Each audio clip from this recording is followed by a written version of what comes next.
नमस्कार, मैं हूं बालकृष्ण खरेजा।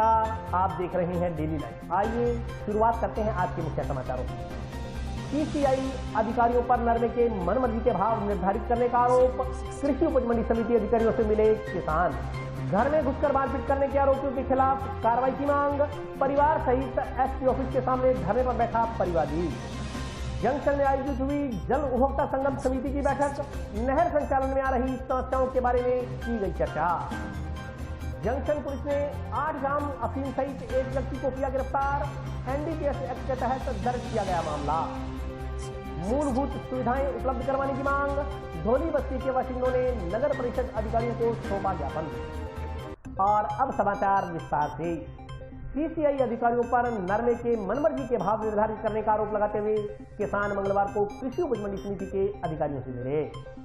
सीसीआई के अधिकारियों पर फसलों का मनमर्जी का भाव लगाने का आरोप लगाते हुए मंगलवार को किसान कृषि उपज मंडी समिति के अधिकारियों से मिले। किसानों ने बताया कि पहले सीसीआई द्वारा नरमे का भाव 5725 रुपए प्रति क्विंटल निर्धारित किया गया था, लेकिन अब सीसीआई के अधिकारियों द्वारा गुणवत्ता का हवाला देकर 5665 रुपए के भाव पर कृषि जिंसों की खरीद की जा रही है। किसानों का कहना है कि समर्थन मूल्य से कम भाव मिलने के कारण किसानों को आर्थिक नुकसान झेलना पड़ रहा है। हनुमानगढ़ कृषि प्रधान क्षेत्र है, यहाँ की नरमे की फसल अन्य इलाकों से कहीं अधिक गुणवत्ता वाली है। इसके बावजूद सीसीआई के अधिकारी फसल गुणवत्ता में कमियां बताकर मनमर्जी के भाव निर्धारित कर रहे हैं। किसानों ने मंडी समिति के अधिकारियों को ज्ञापन देकर नरमे के भाव में बढ़ोतरी करने तथा भाव को फिक्स करने की मांग की है। मांग पूरी नहीं होने पर किसानों ने आंदोलन की चेतावनी दी है।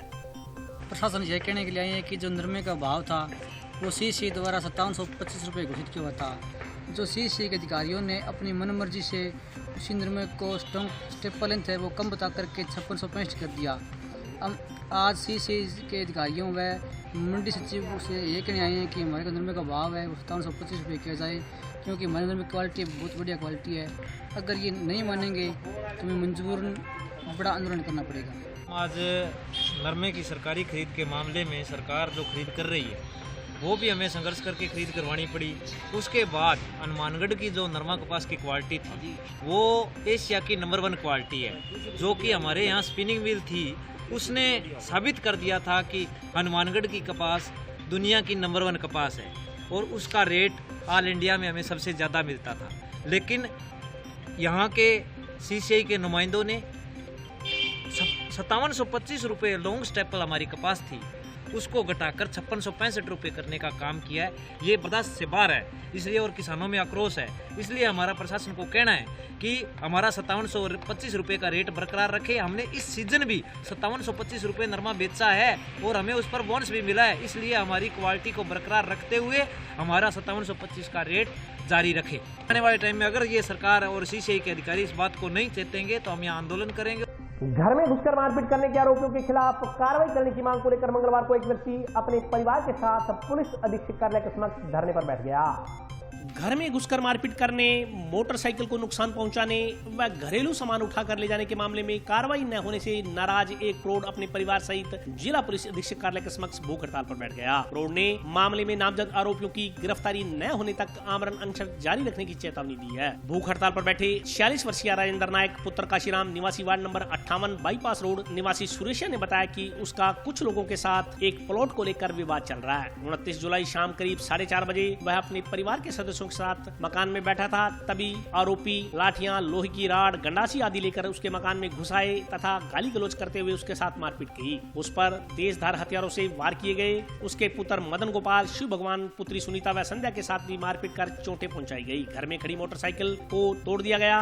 जाते समय घरेलू सामान भी उठा कर ले गए। उसे इलाज के लिए अस्पताल में भर्ती कराया गया। शिकायत के आधार पर धारा 452, 323, 427, 380, 143 व SC/ST एक्ट के तहत मामला दर्ज किया गया, लेकिन अभी तक इस मामले में पुलिस ने कोई कार्रवाई नहीं की है। पीड़ित राजेंद्र नायक ने बताया कि वह 22 दिन तक अस्पताल में भर्ती रहा। उसने आरोपियों के खिलाफ कार्रवाई करने की मांग को लेकर कलेक्टर, SP सहित हर जगह गुहार लगाई, लेकिन कोई सुनवाई नहीं हुई। उसने आरोप लगाया कि आपराधिक प्रवृत्ति के व्यक्ति हैं तथा हर समय अवैध असला अपने साथ रखते हैं। उन्होंने कहा कि उन्होंने चेतावनी दी कि यदि इस संदर्भ में कोई कार्रवाई नहीं की गई तो वह आत्मदाह करने को मजबूर होगा।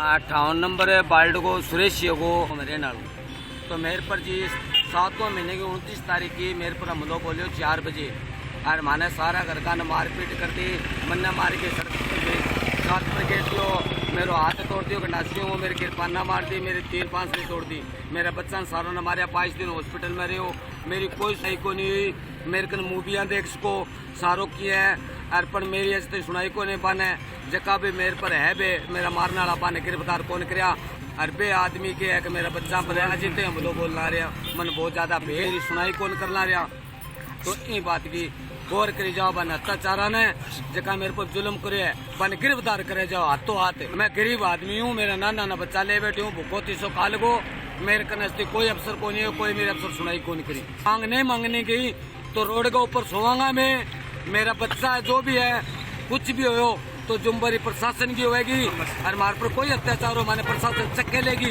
तो भी प्रशासन की जुम्बरी होगी। जंक्शन स्थित सिंचाई कॉलोनी में मंगलवार को जन उपभोक्ता संगम की बैठक आयोजित की गई। बैठक में नहर संचालन में आ रही समस्याओं के बारे में विचार विमर्श किया गया। जल उपभोक्ता संगम की बैठक सिंचाई कॉलोनी के सिद्धमुख हॉल में आयोजित की गई। बैठक में विभिन्न समस्याओं पर चर्चा की गई। नहर अध्यक्षों ने बताया कि भाखड़ा परियोजना में नहरों के संचालन में काफी दिक्कतें आ रही हैं। कई नहर अध्यक्षों को खालों की नियमावली उपलब्ध नहीं करवाई गई है। खारा सब डिवीजन में बारियों के कार्ड नहीं दिए गए हैं, जिससे संबंधित क्षेत्र के काश्तकारों को परेशानियों का सामना करना पड़ रहा है। इसके अलावा LLW और PBN नहर का रेगुलेशन क्रम वाइज करने की मांग पर भी चर्चा की गई। नहर अध्यक्षों ने बताया कि इन दोनों नहरों का टाइम पीरियड सही नहीं होने के कारण संबंधित क्षेत्र के काश्तकारों को समय पर सिंचाई पानी नहीं मिल पा रहा। नहर अध्यक्षों का कहना है कि उन्हें जनप्रतिनिधि घोषित किया जाए, क्योंकि वे सरपंच और वार्ड पंचों की श्रेणी में आते हैं। नहर अध्यक्षों को भी इसी श्रेणी में रखा जाना चाहिए। सरपंच और पंच मानदेय ले रहे हैं, जबकि नहर अध्यक्ष सरकार से कोई मानदेय नहीं ले रहे। साथ ही बैठक में टोल संबंधी समस्याओं के निराकरण की भी मांग की गई। आज जो मेन समस्या रखी है अध्यक्षों ने, कुछ नहरों के तो खालों के संबंधी समस्या है नियमावली की, दूसरा बारियों का रिकॉर्ड नहीं है कि कई अध्यक्षों के पास खरा सब डिवीजन में वो दिया जाए, दूसरा LLW और PBN नहर का जो है वो रेगुलेशन के अंदर एक ही नहर को बार बार पहले चलाई जाती है और एक ही नहर को बार बार, तो उनको क्रमवाइज किया जाए, दोनों को एक बार उसको चलाई जाए एक बार उसको चलाई जाए, और दोनों के टाइम पीरियड के अंदर भी PBN को लगातार पहले बंद की जाती है और बाद में छोड़ी जाती है, उसका टाइम पीरियड भी सही किया जाए जिससे कि उसको काश्तकारों को नुकसान नहीं हो। दूसरा है हमारी टोल संबंधी समस्या सभी अध्यक्षों की कि हमें जनप्रतिनिधि नहीं माना जाता, हमें जनप्रतिनिधि माना जाए। जब एक सरपंच और वार्ड पंच भी इसकी कैटेगरी में आते हैं तो हम क्यों नहीं आते, जबकि उनका मानदेय हमारा कोई मानदेय भी नहीं है। जंक्शन पुलिस ने 8 ग्राम अफीम सहित एक व्यक्ति को गिरफ्तार किया है। आरोपी के खिलाफ NDPS एक्ट के तहत मामला दर्ज किया गया। पुलिस प्रशासन द्वारा शहर में नशे व सट्टे के कारोबार पर अंकुश लगाने के लिए चलाए जा रहे विशेष अभियान के तहत जंक्शन पुलिस ने मंगलवार को एक व्यक्ति को 8 ग्राम अफीम सहित गिरफ्तार किया है। पुलिस से मिली जानकारी के अनुसार आरोपी की पहचान उज्जवल उर्फ गौरव चौधरी निवासी सादुल शहर के रूप में हुई है। जंक्शन थाना प्रभारी नरेश गैरा के अनुसार मंगलवार सुबह पुलिस ने गश्त के दौरान उक्त व्यक्ति को 8 ग्राम अफीम सहित गिरफ्तार किया है। आरोपी वर्तमान में जंक्शन में ही निवास करता है। आरोपी के खिलाफ NDPS एक्ट के तहत मामला दर्ज किया गया है। पुलिस आरोपी से अफीम की खरीद फरोख्त को लेकर पूछताछ कर रही है। आज तो गश्त के दौरान शैलेश कुमार SI द्वारा एक व्यक्ति को 8 ग्राम अफीम सहित गिरफ्तार किया गया, जिसका नाम उज्जवल उर्फ गौरव चौधरी है, जो सादुल शहर के आसपास का रहने वाला है और अभी वर्तमान में यही जंक्शन में कोई काम करता है। अभी कार्रवाई की जा रही है और इसका रिकॉर्ड और बाकी चीज भी दिखाई जाएगी। बिजली पानी सहित अन्य मूलभूत सुविधाएं उपलब्ध करवाने की मांग को लेकर मंगलवार को ढोली बस्ती के बाशिंदों ने नगर परिषद अधिकारियों को ज्ञापन सौंपा। गुरुसर गांव के नजदीक ढोली बस्ती के बाशिंदों ने बस्ती के विकास की मांग को लेकर मंगलवार को नगर परिषद आयुक्त पूजा शर्मा को ज्ञापन सौंपा। ढोली बस्ती के बाशिंदों ने बताया कि उन्हें बस्ती में निवास करते हुए लंबा समय बीत चुका है, लेकिन भौतिक सुविधाओं के नाम पर कोई विकास कार्य नहीं करवाए गए हैं। पहले बस्ती के लोग रेलवे स्टेशन के नजदीक निवास करते थे, जहाँ से उन्हें गुरुसर के पास स्थानांतरित कर ढोली बस्ती के नाम से जगह दे दी गई। बस्ती में न तो पानी की माकूल व्यवस्था है और न ही बिजली वहाँ पहुंची है। बस्ती के लोगों का कहना है कि भौतिक सुविधाओं की मांग को लेकर उन्होंने ग्राम पंचायत गुरुसर के सरपंच से भी बातचीत की थी, लेकिन यह कहकर उन्हें टरका दिया गया कि यह बस्ती ग्राम पंचायत क्षेत्र में नहीं आती। नगर परिषद के अधिकारियों को भी पूर्व में कई बार समस्याओं से अवगत करवाया जा चुका है, लेकिन अभी तक उनकी समस्याओं की ओर ध्यान नहीं दिया जा रहा। बस्ती के लोगों ने ज्ञापन के जरिए बिजली पानी सहित अन्य भौतिक सुविधाएं उपलब्ध करवाने की मांग की है। मांग पूरी नहीं होने पर आंदोलन करने की चेतावनी दी गई है।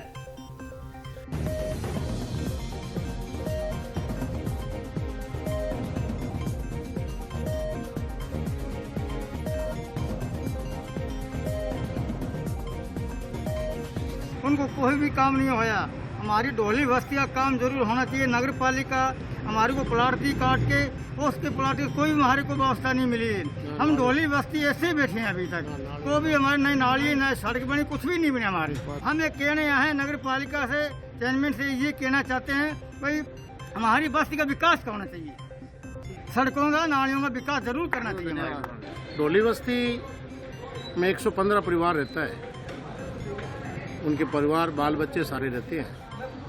डोली बस्ती की जो लैंड ज़मीन है 4 बीघा ज़मीन, वो ज़मीन नगर पालिका की बोलती है, नगर पालिका के खाते में बोलती है, नगर पालिका के नाम से, वो ग्राम पंचायत के नाम से नहीं है। ग्राम पंचायत सरपंच वहाँ पे कोई विकास नहीं कर सकता, क्योंकि वो ज़मीन है जो वो ज़मीन है नगर परिषद की है। नगर परिषद के पास आते हैं तो नगर परिषद 10 साल से आबादी बसी हुई है, नगर परिषद ने वहाँ 5 पैसे का काम नहीं कराया, ना कोई नाली बनाई, ना कोई रोड बनाई, ना किसी आबादी वाले किसी भी गरीब परिवार का किसी का पट्टा बनाया। उनके मकान वैसे के वैसे पड़े। नगर परिषद ने इनको रेलवे स्टेशन से उठा के वहाँ बिठाया गया। आज ये दर दर की ठोकरें खाते फिर रहे हैं। पंचायत के पास जाते हैं तो पंचायत सरपंच जवाब देता है, मैं खुद ने जवाब दिया है कि मेरे पास विकास कैसे करो, मैं यहाँ का पैसा मंजूर नहीं आता मेरे पास, ना मैं को मंजूर कर सकता, क्योंकि पंचायत में ज़मीन है ही नहीं। वो लैंड बोर्ड है नगर पालिका की। नगर पालिका पास आते हैं तो कहते हमारे पास पैसा नहीं है, हम शहर में नालियाँ बनाते हैं, गाँव में कहाँ नालियाँ बनाए। तो कोई संतुष्ट जवाब नहीं मिल रहा। अभी हम मैडम कमिश्नर साहब से मिल के आए हैं, उनको विज्ञापन दे के आए हैं, लेटर पैड पे लिख के आए हैं कि आप इसका सुझाव निकालें, या तो इसको आप पंचायत के हैंडओवर कर दें ताकि पंचायत अपना काम कर सके, या इनकी जो वोटें पंचायत में पड़ती हैं उनको ट्रांसफ़र करके आप नगर पालिका के वार्ड बना लो, ताकि नगर पालिका में काम करें, नगर पालिका काम तो करे, ताकि इन गरीबों को काम तो मिले वहाँ पे। और अभी वक्त है ब्रेक का, हाजिर होता हूँ छोटे से ब्रेक के बाद।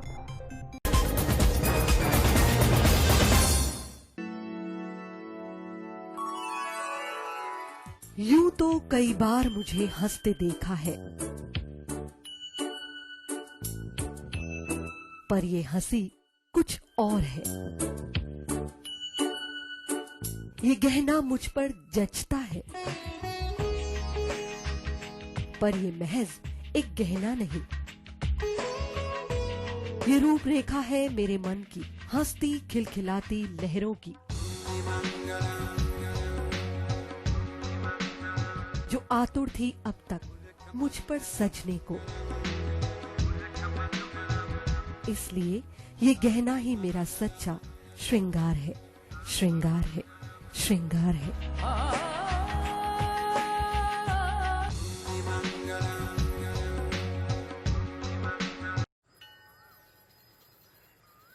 अरे बबलू, लॉकडाउन खुलते ही टहलने निकल पड़े। महामारी अभी फैली हुई है। सरपंच जी टहलने नहीं, काम पे वापस जा रहे हैं। तुझे डर नहीं लगता वायरस पकड़ लेगा? पहले थोड़ा बहुत डर लगता था, फिर पता चला कि अगर मैंने पूरी सावधानी बरती तो ये बीमारी होने की संभावना कम है। सबसे महत्वपूर्ण है ये मास्क। काम पर मास्क हमेशा पहनूंगा, समय समय पर हाथ धोता रहूंगा और दूसरों से हर वक्त कम से कम 2 गज की दूरी बनाए रखूंगा। खुद को, दूसरों को और अपने परिवार वालों को भी सुरक्षित रखूंगा। अरे भाई, मेरी जिम्मेदारी बनती है तुझे चेतावनी देना, सो दे दिया। जब देश के मेडिकल और स्वच्छता कर्मचारी रोज कोरोना वायरस से लड़ने का काम कर रहे हैं, तो हमारी भी तो जिम्मेदारी बनती है अपना काम करने की। बबलू, तुझे कुछ हो गया तो? हजारों लोग इस बीमारी को हराकर ठीक हो चुके हैं, और अगर किसी कारण मुझे ये बीमारी हो भी जाए तो सरकार ने अस्पताल में हमारे इलाज के लिए पर्याप्त व्यवस्था कर रखी है। ये घबराने का वक्त नहीं, एक दूसरे का हौसला बढ़ाने का वक्त है। अरे ऐसे क्या देख रहा है? तू काम पे जाएगा, मैं नहीं जाऊंगा, नाक नहीं कट जाएगी मेरी। चलो मास्क। हाँ, मास्क मास्क। अरे नाक तो ढक लो। हाँ। कोरोना वायरस से हमें लड़ाई जारी रखनी पड़ेगी, पर उससे डर कर नहीं, पूरी सावधानी के साथ डट कर चलिए। रुकी जिंदगी को आगे बढ़ाएं, देश को आत्मनिर्भर बनाएं। जय हिंद।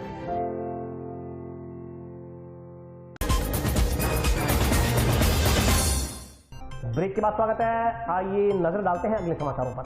नगर परिषद द्वारा टाउन में खुदरा सब्जी मंडी की जर्जर सड़क का पुनर्निर्माण करवाया जाएगा। इस दौरान सड़क निर्माण के बीच आने वाले अतिक्रमणों को भी हटाया जाएगा।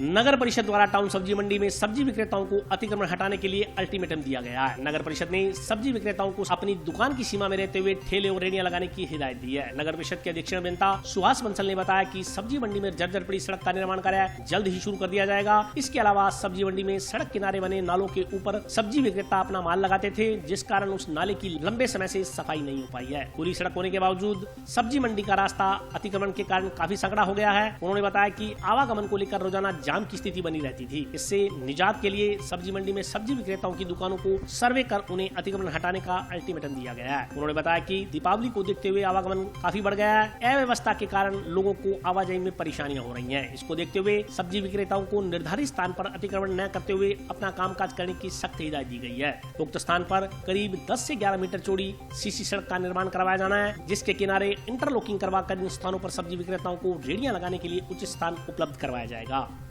ये दिवाली के त्योहार को देखते हुए आवागमन काफ़ी बढ़ गया है और चेयरमैन साहब ने मौका भ्रमण किया था। उन्होंने पाया कि पुलिस स्टेशन के सामने लोगों ने अव्यवस्थित रूप से वहाँ खोखे रेहड़ियाँ लगा रखी है, जिससे आवागमन में परेशानी हो रही है। उन्होंने निर्देश दिए कि इनको सीमित किया जाए और एक लाइनबंदी तय कर इनको पाबंद किया जाए कि एक लाइनबंदी में खड़े रहें। यहाँ रोड भी निर्माण किया जाना है, सड़क का निर्माण किया जाना है। इसको पूर्ण बीच में करीबन 10-11 मीटर चौड़ाई में तो सीसी रोड बनाएंगे। जो साइडें रहेंगी उनमें सब में इंटरलॉक लगा के और फिर इनको एक व्यवस्थित ढंग से खड़ा होने के लिए पाबंद करेंगे ताकि आवागमन में दिक्कत नहीं हो। और ऐसे ही इनको कहा गया है कि आप अपने ढंग से इसको व्यवस्थित ढंग से रहें तो आपका रोजगार भी चलता रहे और लोगों को आवागमन में बाधा भी नहीं हो। बिल्कुल यही उसका कारण यही है कि ये जो नाला बना हुआ है उसकी सफाई नहीं हो पाती। बरसात के दिनों में पानी निकासी नहीं होती, पानी रुकता है जिस कारण रोड टूटती है। तो इसको मद्देनजर में रखते हुए रोड प्रस्तावित कर स्वीकृत हो चुकी है, जिसका निर्माण करने जा रहे हैं। रोड बनाएंगे और साइडों में इंटरलॉक लगाएंगे ताकि रोड पे पानी नहीं रुके और इनको व्यवस्थित करेंगे कि लोगों का आवागमन सुगम सुचारू हो सके। पार्किंग तो दुकानदारों को, लोगों को भी सहयोग करना पड़ेगा कि वो अपने सीमित दायरे में रहे, रोड को खुला रखें, जो उपलब्ध रोड है उनको खाली रखें तो आवागमन सही हो सकता है। तो लोगों से भी समझाइश की जा रही है और जो और विकल्प है पार्किंग के वो भी ढूंढे जा रहे हैं ताकि भविष्य में इस समस्या से निजात पा सके। कोरोना से बचाव के लिए चलाए जा रहे जन आंदोलन के तहत मंगलवार को जंक्शन बस स्टैंड के बाहर कार्यक्रम का आयोजन किया गया। इस दौरान आमजन को मास्क वितरित किए गए। राज्य सरकार की ओर से कोरोना महामारी से बचाव के लिए शुरू किए गए नो मास्क नो एंट्री जन आंदोलन के तहत मंगलवार को लायंस क्लब हनुमानगढ़ की ओर से नगर परिषद के सहयोग से जंक्शन बस स्टैंड में कार्यक्रम का आयोजन किया गया। इस दौरान रंगोली बनाकर आमजन को कोरोना से बचाव के लिए संदेश दिया गया। इसके बाद बस स्टैंड के अलावा भगत सिंह चौक रोड पर मास्क रहित यात्रियों, दुकानदारों व राहगीरों को मास्क बांटे गए। इस मौके पर क्लब अध्यक्ष मोहित बलाडिया ने कहा कि त्योहार का सीजन चल रहा है, आमजन फेस मास्क लगाकर ही घर से निकलें और बाजार में उचित दूरी बनाए रखें। क्लब सदस्यों व नगर परिषद अधिकारियों ने नागरिकों को मास्क पहनकर ही घर से बाहर निकलने की गुजारिश की। इस मौके पर डॉक्टर आदित्य चावला ने अभियान रथ को हरी झंडी दिखाकर रवाना किया। इसके बाद नगर परिषद आयुक्त पूजा शर्मा को फेस मास्क सौंपे गए। इस मौके पर आर.के. जोशी, मेघराज गर्ग, रामनिवास मंडन, नगर परिषद अय्यन, सुभाष बंसल, वेद गोदारा, रामकरण यादव सहित अन्य लोग मौजूद थे।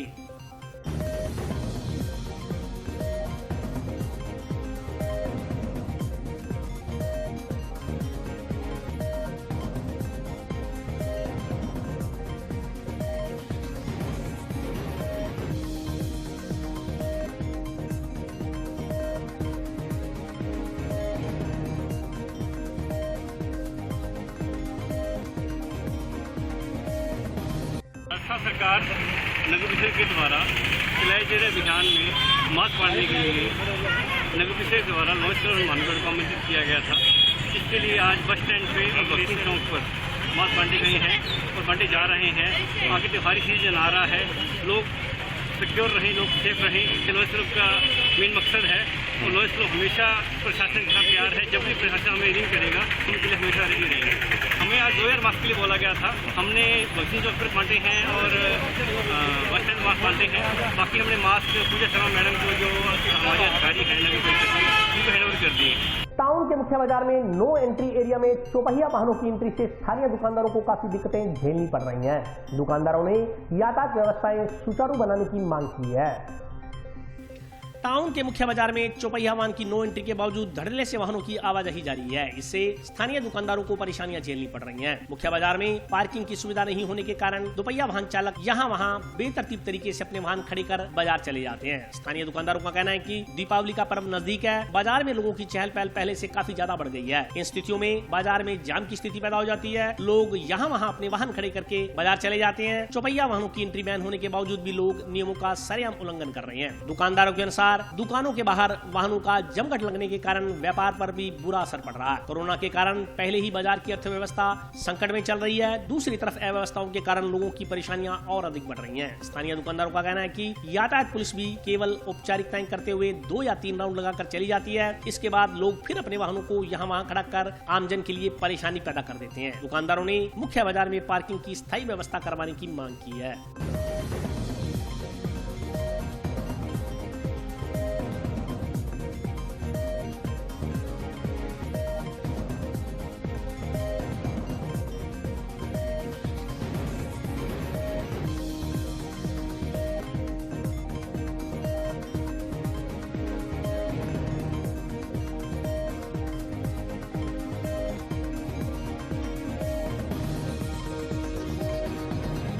ये यदि प्रशासन को इसके बाजार में इतना ट्रैफिक जाम हो जाता है, कई लोग तो ऐसे हैं उनके लिए स्पेशल पार्किंग बना रखी है और वो फिर भी नहीं मानते इस चीज़ को कि पार्किंग भी अपने फ़ायदा उठाएं। वो जी अपनी मनमानी करते हैं, बाजार के बीच में गाड़ी खड़ी करके और देते घटा रहे हैं। बाजार में प्रदूषण करेंगे, लेकिन को साफ करते हैं। इस वजह से दुकानदार भी परेशान होते हैं। दुकानदार अगर उनको कहते हैं भाई ये थोड़ा व्हीकल आपका हटाओ, 4 व्हीलर है आपके लिए ट्रैफिक में आपके लिए स्पेशल जगह दे रखी है, तो उस चीज़ को मानते नहीं हैं। वो उल्टा दुकानदार से झगड़ा भी करते हैं। और इस हिसाब से हम दुकानदारों की तो ये अपील है जी कि इस चीज़ को थोड़ा कंट्रोल करके ट्रैफिक को थोड़ा नियमपूर्वक करके ट्रैफिक को यही चाहिए भी बाजार में थोड़ा सा आवागमन बढ़िया रहे और लोगों को चलने फिरने में दिक्कत ना आए। आगे दिवाली का मौका है, दिवाली का सीज़न है, अभी दुकानदार अपने हिसाब से थोड़ा सा बाहर माल निकालते हैं तो ट्रैफिक पुलिस वाले उनको कम करते हैं कि आप माल अंदर करो। उस हिसाब से उल्टा दुकानदार को परेशानी होती है। तो दुकानदार तो इस चीज़ में सोचता है कि दिवाली का मौका है तो थोड़ा सा सामान बाहर निकाल के नहीं, अगर कोई उसमें एडवर्टाइज हो जाती है उसकी तो उस हिसाब से और बढ़िया लगता है। और शहर का इसमें विकास ही होगा जी, ग्राहक आएगा रुकेगा, उस हिसाब से शहर में ग्राहक ज़्यादा होगा तो तरक्की होगी शहर की। बाकी मेरे को भी प्रशासन की मर्जी है कि यहाँ पर 4 व्हीलर मार्केट में आते हैं, इससे दुकानदारों को परेशानी होती है। तो 2 व्हीलर भी आते हैं, वो इधर उधर खड़े करके और चले जाते हैं। उनको कहते हैं तो वो हमें लड़ने को तैयार हो जाते हैं।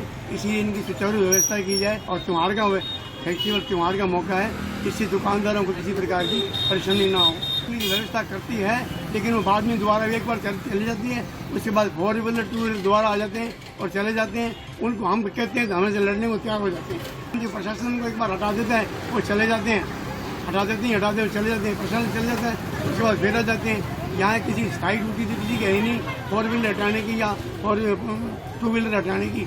2 व्हीलर वाले बहुत आते हैं, हमें परेशान बहुत करते हैं। दुकान के आगे खड़ा करके उधर चला गया, कोई उधर चला गया, कोई उधर चला गया। इसीलिए हम कहते हैं 2 मिनट के लिए खड़ा है, वो 2 घंटे आते नहीं है, हमें दुकानदारी में बाधा उत्पन्न होती है।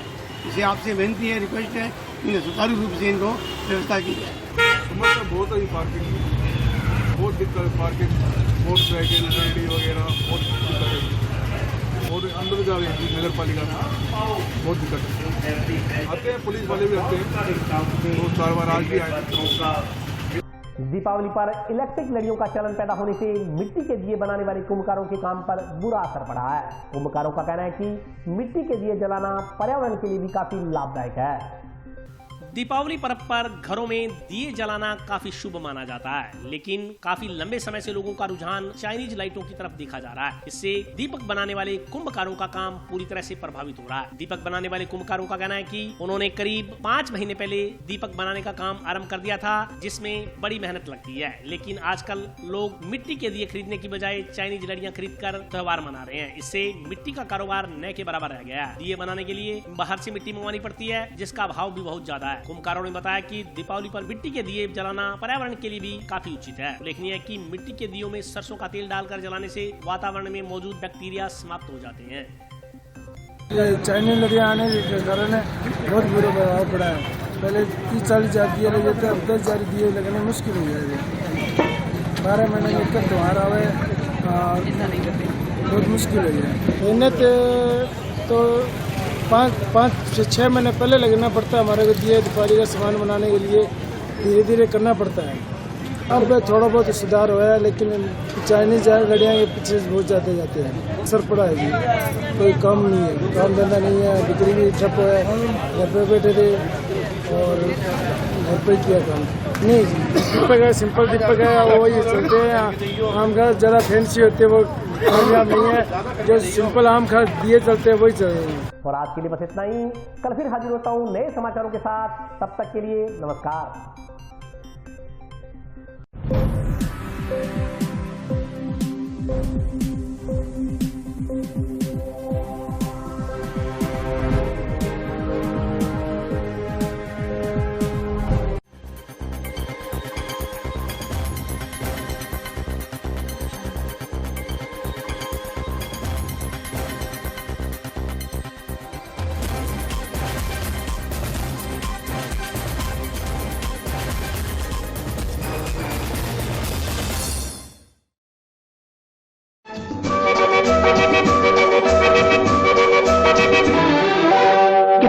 प्यारा वादा, कितना प्यारा वादा है इन मत वाली आँखों का।